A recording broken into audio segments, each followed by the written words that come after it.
ಶ್ರೀ ಗುರುಭ್ಯೋ ನಮಃ. ಎಲ್ಲ ನನ್ನ ಆತ್ಮೀಯ ಭಕ್ತರೊಂದಕ್ಕೆ ನಮ್ಮ ನಮಸ್ಕಾರಗಳನ್ನು ತಿಳಿಸುತ್ತಾ, ಹಿಂದಿನ ಸಂಚಿಕೆಯಲ್ಲಿ ನಾವು ದೈವಿ ಶಾಪದ ಬಗ್ಗೆ ಕೆಲವೊಂದಿಷ್ಟು ವಿಚಾರಗಳನ್ನು ತಮ್ಮೊಡನೆ ಹಂಚಿಕೊಂಡಿದ್ವಿ. ದೈವಿ ಶಾಪ ಹೇಗೆ ಪ್ರಾಪ್ತವಾಗುತ್ತೆ, ಅದರ ಗುಣಗಳು ಏನು, ಮತ್ತು ಅದಕ್ಕೆ ಸಂಬಂಧಪಟ್ಟಂತಹ ಕೆಲವೊಂದಿಷ್ಟು ವಿಚಾರಗಳನ್ನು ನಿಮ್ಮೊಟ್ಟಿಗೆ ನಾವು ಹಂಚಿಕೊಂಡಿದ್ವಿ. ಇವತ್ತಿನ ಒಂದು ಸಂಚಿಕೆಯಲ್ಲಿ ನಾವು ಆ ಒಂದು ದೈವಿ ಶಾಪವನ್ನು ಹೇಗೆ ಪರಿಹಾರ ಮಾಡಿಕೊಳ್ಬೋದು ಅಂತಕ್ಕಂತಹ ವಿಚಾರವಾಗಿ ಒಂದು ವಿಡಿಯೋವನ್ನು ಪ್ರಸಾರ ಮಾಡ್ತಾ ಇದ್ದೇವೆ.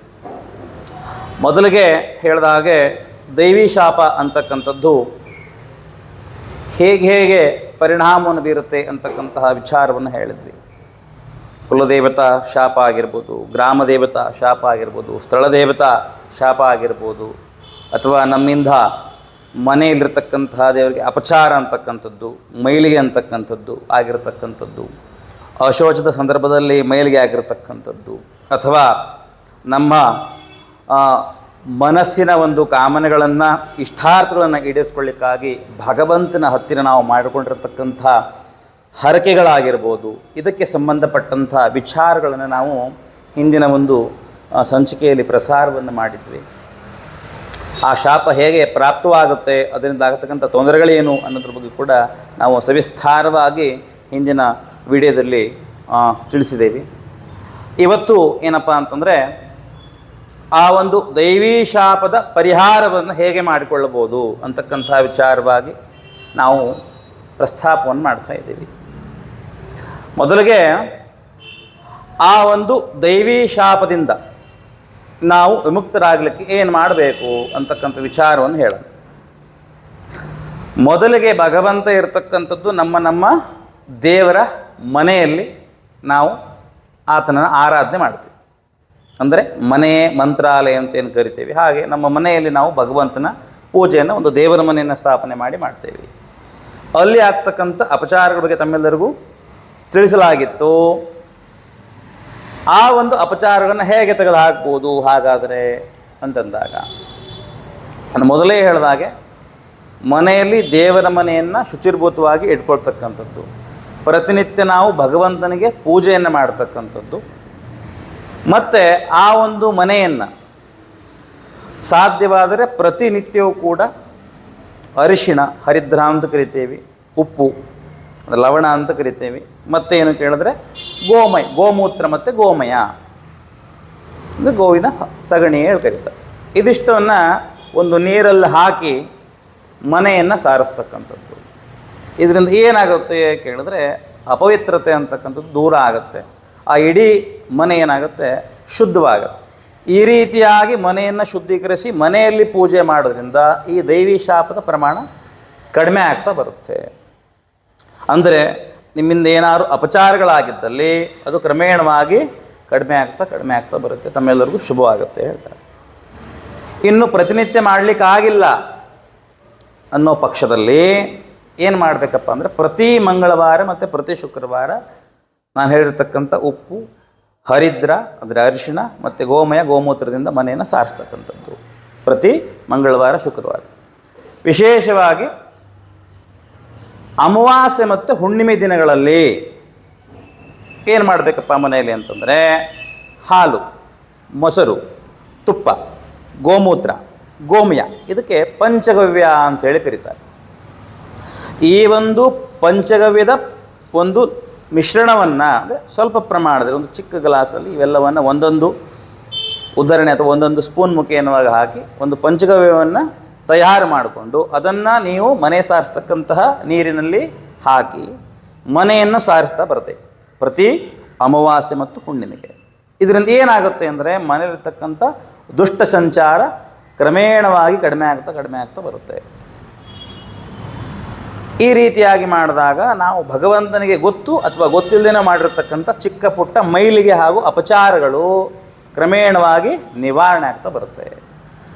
ಇನ್ನು ಇದನ್ನು ಹೊರತುಪಡಿಸಿ ದೈವಿ ಶಾಪ ಸಂಬಂಧಪಟ್ಟಂಗೆ ಹರಕೆಯಿಂದ ಆಗಿರ್ಬೋದು ಅಥವಾ ಬೇರೆ ರೀತಿಯ ವಾಮಬಾಧೆಗಳಿಂದ ಆಗಿದ್ದು ಮನೆಯಲ್ಲಿರ್ತಕ್ಕಂಥ ಭಗವಂತನಿಗೆ ಅಪಚಾರ ಆಗಿ ಪೂರ್ತಿಯಾಗಿ ಶಕ್ತಿ ಹೋಗಿ ಅಲ್ಲಿ ನಮಗೆ ತುಂಬ ಪ್ರಮಾಣದಲ್ಲಿ ಅಂದರೆ ಹೆಚ್ಚಿನ ಪ್ರಮಾಣದಲ್ಲಿ ತೊಂದರೆಗಳಾಗ್ತಾ ಇದೆ, ಮನೆಯಲ್ಲಿ ಅಶಾಂತಿ ದೊರಕ್ತಾ ಇದೆ ಅಂದಾಗ ಆ ರೀತಿಯಾದಂತಹ ದೈವಿ ಶಾಪದಲ್ಲಿ ಏನು ಮಾಡಬೇಕು ಅಂದರೆ ಪ್ರಮಾಣ ಹೆಚ್ಚಿಗೆ ಇರುತ್ತೆ. ಈ ರೀತಿ ಮಾಡೋದ್ರಿಂದ ಅದು ಏನಾಗುತ್ತೆ, ಕ್ರಮೇಣವಾಗಿ ಕಡಿಮೆ ಆಗುತ್ತೆ. ಆದರೆ ನಾವು ಅಂದ್ಕೊಂಡ ರೀತಿಯಲ್ಲಿ ಕಡಿಮೆ ಆಗಲಿಕ್ಕೆ ಸಾಧ್ಯ ಆಗಲ್ಲ. ಏನು ಮಾಡಬೇಕು ಹಾಗಾದರೆ? ಹರಕೆಯನ್ನು ಮರ್ತಿದ್ದೇವೆ, ಗೊತ್ತಿಲ್ಲ ಏನು ಹರಕೆ ಅಂತ ಗೊತ್ತಿಲ್ಲ, ಹರಕೆಯನ್ನು ಮರೆತು ಹೋಗಿದ್ದೇವೆ ಸ್ವಾಮಿ, ಏನು ಮಾಡಬೇಕು?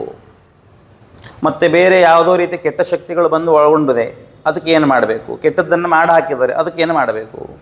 ಅದಕ್ಕೆ ನಮಗೆ ಪರಿಹಾರ ಇಲ್ವಾ? ಇದನ್ನು ನಾವು ಮಾಡ್ಕೊಳ್ತೀವಿ ಅಂದಾಗ ಹರಕೆಗೆ ಸಂಬಂಧಪಟ್ಟ ಹಾಗೆ, ನಿಮ್ಮ ಮನಸ್ಸಂಕಲ್ಪಕ್ಕೆ ಸಂಬಂಧಪಟ್ಟ ಹಾಗೆ ಏನು ಮಾಡಬೇಕು ಅಂತಂದರೆ, 2 ಪೂರ್ಣ ಫಲವನ್ನು, ಸಿಪ್ಪೆ ಸಹಿತ ಇರತಕ್ಕಂಥ ತೆಂಗಿನಕಾಯಿ, ಇದಕ್ಕೆ ಪೂರ್ಣ ಫಲ ಅಂತ ಕರೀತಾರೆ. 2 ಪೂರ್ಣ ಫಲವನ್ನು, ಹಾಗೆ ತಾಂಬೂಲ ಎಲೆ ಮತ್ತು ಅಡಿಕೆ, ಮತ್ತು ಯಥಾಶಕ್ತಿ ದಕ್ಷಿಣೆ, ಆ ದಕ್ಷಿಣೆಯನ್ನು ಅದರಲ್ಲಿಟ್ಟು ಒಂದು ತಟ್ಟೆಯಲ್ಲಿಟ್ಟು ಮನಸ್ಸಿನಲ್ಲಿ ನೀವು ಹರಕೆ ಮಾಡಿಕೊಂಡಿರ್ತಕ್ಕಂಥ ಭಗವಂತನನ್ನು ಸ್ಮರಿಸಿಕೊಂಡು ಹೇಳ್ಕೋಬೇಕು, ನನಗೆ ಇರತಕ್ಕಂಥ ಸದ್ಯದ ಪರಿಸ್ಥಿತಿಯಲ್ಲಿ, ಅಂದರೆ ಹಣಕಾಸಿನ ಪರಿಸ್ಥಿತಿ ಆಗಿರ್ಬೋದು, ನಿಮ್ಮ ಆರೋಗ್ಯ ಪರಿಸ್ಥಿತಿ ಆಗಿರ್ಬೋದು, ಅಥವಾ ದೈಹಿಕ ಶಕ್ತಿ ಆಗಿರ್ಬೋದು, ಇದು ಕುಂದಿರುತ್ತೆ ಕೆಲವು ಸಂದರ್ಭದಲ್ಲಿ. ಅಂದರೆ ನಾವು ಮಾಡಿರ್ತಕ್ಕಂಥ ಹರಕೆಯನ್ನು ತೀರಿಸಲಿಕ್ಕೆ ಆಗಲ್ಲ. ಅಂತಹ ಸಂದರ್ಭದಲ್ಲಿ ಏನು ಮಾಡಬೇಕಂದ್ರೆ, ಈ ಪೂರ್ಣ ಫಲವನ್ನು ತೆಗೆದುಕೊಂಡು ತಟ್ಟೆಯಲ್ಲಿಟ್ಟು ಯಾವ ಭಗವಂತನಿಗೆ ನೀವು ಹರಕೆಯನ್ನು ಕಟ್ಟಿಕೊಂಡಿರ್ತೀರೋ ಆ ಭಗವಂತನ ಹತ್ರ ಮನಸ್ಸಂಕಲ್ಪವನ್ನು ಮಾಡಬೇಕು. ಆ ಭಗವಂತನ ಹತ್ರ ಮನಸ್ಸಂಕಲ್ಪವನ್ನು ಮಾಡಬೇಕು. ಆ ಮನಸ್ಸಂಕಲ್ಪ ಹೇಗಿರಬೇಕು ಅಂತಂದರೆ, ನೀವು ಭಗವಂತನ ಹತ್ರ ಹೇಳಬೇಕು. ಏನಂತ? ಭಗವಂತ, ನಾನು ಒಂದು ಕಷ್ಟದ ಪರಿಸ್ಥಿತಿಯಲ್ಲಿ ಒಂದು ಹರಕೆಯನ್ನು ಕಟ್ಟಿಕೊಂಡಿದ್ದೆ, ಅದನ್ನು ನನ್ನ ಕೈಯಲ್ಲಿ ಇವಾಗ ಈಗಿರ್ತಕ್ಕಂಥ ಪರಿಸ್ಥಿತಿಯಲ್ಲಿ ತೀರಿಸ್ಲಿಕ್ಕೆ ಆಗ್ತಾ ಇಲ್ಲ. ಅಂದರೆ ಹೆಚ್ಚಿನ ಪ್ರಮಾಣದಿರುತ್ತೆ, ಒಂದು ಬೆಳ್ಳಿ ಕೊಡ್ತಕ್ಕಂಥದ್ದು, ಬಂಗಾರವನ್ನು ಕೊಡ್ತಕ್ಕಂಥದ್ದು, ಈ ರೀತಿ ಇರಬೇಕಾದ್ರೆ ಸ್ವಲ್ಪ ತೊಂದರೆಗಳಾಗತ್ತೆ.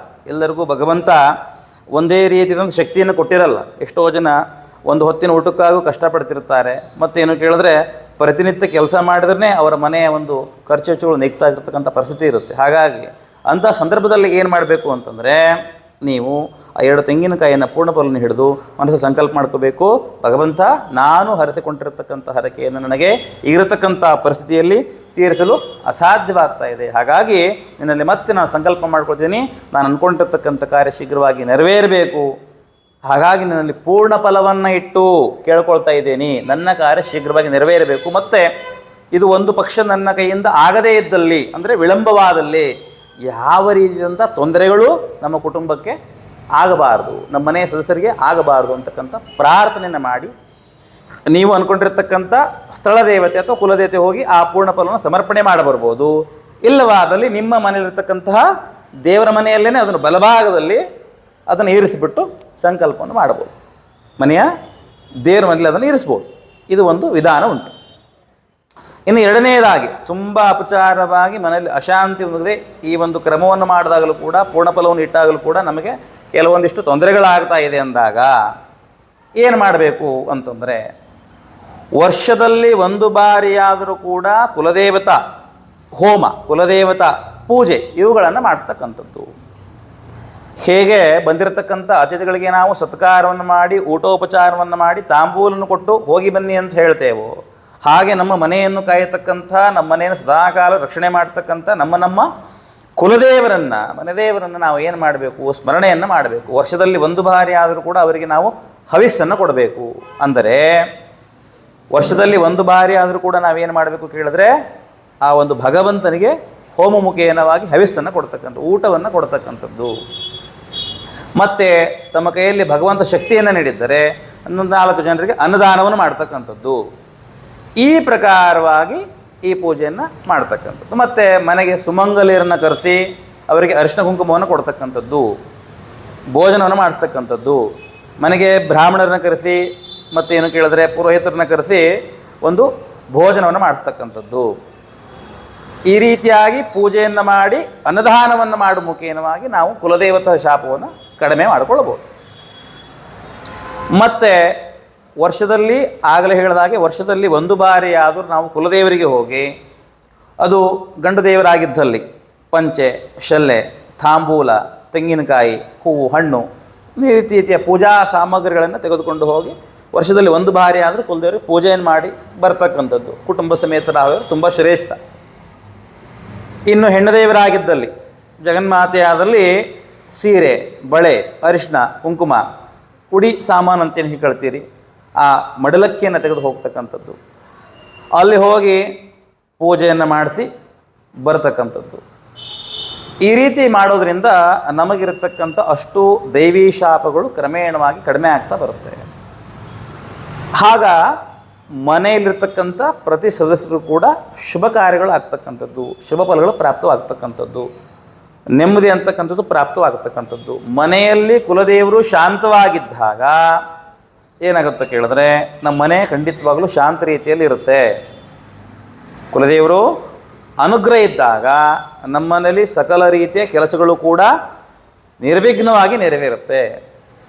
ನಮ್ಮ ಒಂದು ಮಾತಲ್ಲಿ ಹೇಳ್ತಾರೆ, ಮನೆ ಯಜಮಾನನು ಸರಿ ಇದ್ದರೆ, ನಮ್ಮ ಮನೆಯಲ್ಲಿ ನಮ್ಮ ಯಜಮಾನ ಸರಿ ಇದ್ದರೆ ಎಲ್ಲವೂ ಸರಿ. ಅಂದರೆ ಮನೆಯಲ್ಲಿರ್ತಕ್ಕಂಥ ಹಿರಿಯರು, ವಯಸ್ಕರು ಅಥವಾ ದುಡಿತಕ್ಕಂಥ ವ್ಯಕ್ತಿಗಳು ಸರಿಯಾದ ರೀತಿಯಲ್ಲಿದ್ದರೆ, ಸರಿಯಾದ ರೀತಿಯಲ್ಲಿ ಅಂತಂದರೆ ಅವರ ಆರೋಗ್ಯ ಚೆನ್ನಾಗಿದ್ದರೆ, ಸಂಪಾದನೆಯನ್ನು ಮಾಡ್ತಾ ಇದ್ದರೆ, ನೆಮ್ಮದಿಯಾಗಿದ್ದರೆ, ಸಂತೋಷವಾಗಿದ್ದರೆ ಆ ಇಡೀ ಮನೆ ಏನಾಗುತ್ತೆ ಕೇಳಿದ್ರೆ ನಂದಗೋಕಲ ಆಗಿರುತ್ತೆ. ಅಂದರೆ ಅವರು ಚೆನ್ನಾಗಿದ್ದರೆ ಇಡೀ ಮನೆ ಸುಭಿಕ್ಷವಾಗಿ ನೋಡ್ಕೊಳ್ತಾರೆ. ಆದರೆ ಮನೆ ಯಜಮಾನಿಗೆ ಏನಾದರೂ ತೊಂದರೆ ಆದಲ್ಲಿ, ಆತನ ಮನಸ್ಸಿಗೆ ನೆಮ್ಮದಿ ಇಲ್ಲದೆ ಹೋದ ಪಕ್ಷದಲ್ಲಿ, ಆತನಿಗೆ ಉದ್ಯೋಗ ಇಲ್ಲದ ಪಕ್ಷದಲ್ಲಿ, ಸಂಪಾದನೆ ಇಲ್ಲದ ಪಕ್ಷದಲ್ಲಿ ಆ ಮನೆಯಲ್ಲಿರ್ತಕ್ಕಂಥ ಪ್ರತಿಯೊಂದು ಸದಸ್ಯರಿಗೆ ಕಿರಿಕಿರಿ ಉಂಟಾಗ್ತಕ್ಕಂಥದ್ದು, ಸಂಸಾರವನ್ನು ತೂಗಿಸ್ಲಿಕ್ಕೆ, ಜೀವನ ನಡೆಸಲಿಕ್ಕೆ ತೊಂದರೆ ಆಗ್ತಕ್ಕಂಥದ್ದು ಕಾರಣವಾಗುತ್ತೆ. ಹಾಗೆಯೇ ಮನೆಯಲ್ಲಿ ನಮ್ಮ ಕುಲದೇವರು ಶಕ್ತಿಯುತವಾಗಿದ್ದರೆ ಏನು ಮಾಡ್ಬೋದು, ನಾವು ನಮ್ಮ ಒಂದು ಜೀವನ ಸುಗಮವಾಗಿ ನಡೆಸ್ಕೊಳ್ಬೋದು. ಆ ಕುಲದೇವರು ಜಾಗೃತವಾಗಿದ್ದರೆ ನಮ್ಮನೆ ಶಾಂತವಾಗಿರುತ್ತೆ. ಇದರರ್ಥ ನಾವು ಮನೆಯಲ್ಲಿ ಸರಿಯಾದ ರೀತಿಯಲ್ಲಿ ಪೂಜೆ ಪುನಸ್ಕಾರಗಳನ್ನು ಮಾಡ್ತಕ್ಕಂಥ ಕ್ರಮಗಳನ್ನು ತಿಳಿದುಕೊಳ್ಳಬೇಕು. ಮತ್ತು ಯಾವ ಸಂದರ್ಭದಲ್ಲಿ ಈ ರೀತಿಯಾದಂಥ ದೋಷಗಳು ಉಂಟಾದಾಗ ಪುನಃ ಜಾಗೃತರಾಗಿ ನಾನು ಹೇಳಿರ್ತಕ್ಕಂಥ ಕೆಲವು ವಿಚಾರಗಳನ್ನು ಅನುಕರಣೆ ಮಾಡ್ತಕ್ಕಂಥದ್ದು. ಮನೆಯನ್ನು ಹೇಗೆ ಇಟ್ಕೊಳ್ಬೇಕು ಅನ್ನೋ ವಿಚಾರದಲ್ಲಿ, ಪ್ರತಿ ಮಂಗಳವಾರ ಶುಕ್ರವಾರ ಏನು ಮಾಡಬೇಕನ್ನೋ ವಿಚಾರದಲ್ಲಿ, ಅಮಾವಾಸ್ಯೆ ಹುಣ್ಣಿಮೆ ಬಂದಾಗ ಏನು ಮಾಡಬೇಕನ್ನೋ ವಿಚಾರದಲ್ಲಿ ಈ ರೀತಿಯಾದಂಥ ಕೆಲವೊಂದಿಷ್ಟು ಕ್ರಮಗಳನ್ನು ಕೈಗೊಳ್ಳುವ ಮುಖೇನವಾಗಿ ಈ ಒಂದು ದೈವೀ ಶಾಪದಿಂದ ನಾವು ಪರಿಹಾರವನ್ನು ಕಂಡುಕೊಳ್ಳಬಹುದು. ಮತ್ತು ಏನು ಹೇಳಬೇಕಪ್ಪ ಅಂತಂದರೆ, ಈ ಒಂದು ದೈವೀ ಶಾಪ ಪರಿಹಾರ ಆದ ತಕ್ಷಣದಲ್ಲಿ ತಾವೆಲ್ಲರೂ ಕೂಡ ಮನೆಯಲ್ಲಿ ಪ್ರತಿನಿತ್ಯವೂ ಕೂಡ ನಿಮ್ಮ ಕುಲದೇವರ ಆರಾಧನೆಯನ್ನು ಮಾಡ್ತಕ್ಕಂಥದ್ದು, ಕುಲದೇವತಾ ಸ್ತೋತ್ರವನ್ನು ಮಾಡ್ತಕ್ಕಂಥದ್ದು, ಕುಲದೇವರಿಗೆ ವಿಶೇಷವಾಗಿ ಪೂಜೆಗಳನ್ನು ಮಾಡ್ತಕ್ಕಂಥದ್ದು. ಇದನ್ನು ಮಾಡಿದಾಗ ಆ ಮನೆ ಖಂಡಿತವಾಗಲೂ ಕೂಡ ನಂದಗೋಕುಲ ಆಗುತ್ತೆ. ಈ ರೀತಿಯಾಗಿ ಈ ಒಂದು ದೈವೀ ಶಾಪವನ್ನು ನಾವು ಪರಿಹಾರ ಮಾಡಿಕೊಳ್ಳಬಹುದು. ಹಾಗೆ ಮುಂದಿನ ಸಂಚಿಕೆಯಲ್ಲಿ ನಾವು ನಾಗಶಾಪದ ಕುರಿತಾಗಿ ಕೆಲವೊಂದಿಷ್ಟು ಮಾಹಿತಿಗಳನ್ನು ಪ್ರಸಾರ ಮಾಡಲಿದ್ದೇವೆ.